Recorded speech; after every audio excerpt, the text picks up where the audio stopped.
নমস্কার কৃষ্ণপ্রেমী গুণী শ্রোতাজনেরা,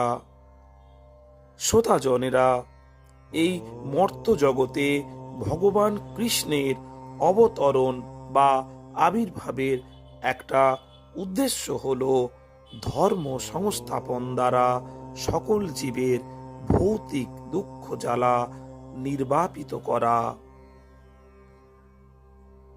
তিনি বলেছেন, যদা যদা হি ধর্মস্য গ্লানির্ভবতি ভারত, অভ্যুত্থান ধর্মস্য তদাত্মনং সৃজমহম, পরিত্রাণায় সাধুনাং বিনাশায় চ দুষ্কৃতম, ধর্ম সংস্থাপনার্থায় সম্ভবামি যুগে যুগে।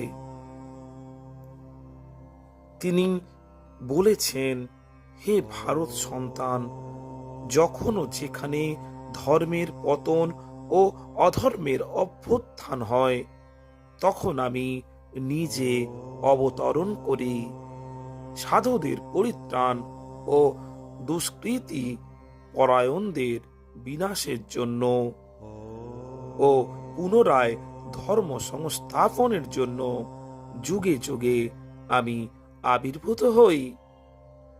গুণী শ্রোতাজনেরা, এই শ্লোকে ধর্ম শব্দ ব্যবহার করা হয়েছে। এই শব্দ ইংরেজিতে বিভিন্নভাবে অনুবাদ করা হয়েছে। কখনো কখনো এই শব্দকে বিশ্বাস রূপে অনুবাদ করা হয়েছে, কিন্তু বৈদিক সাহিত্যে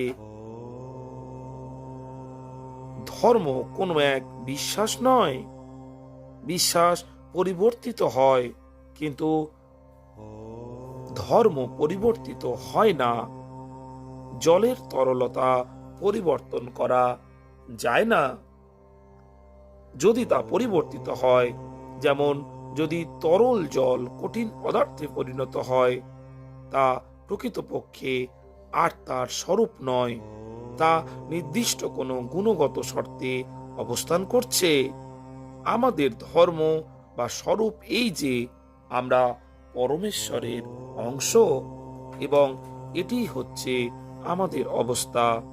আর এই জন্য আমাদের চেতনা বা ভাবনাকে পরমেশ্বরের সাথে সংযুক্ত করতে বা তার অধীনে আনতে হবে।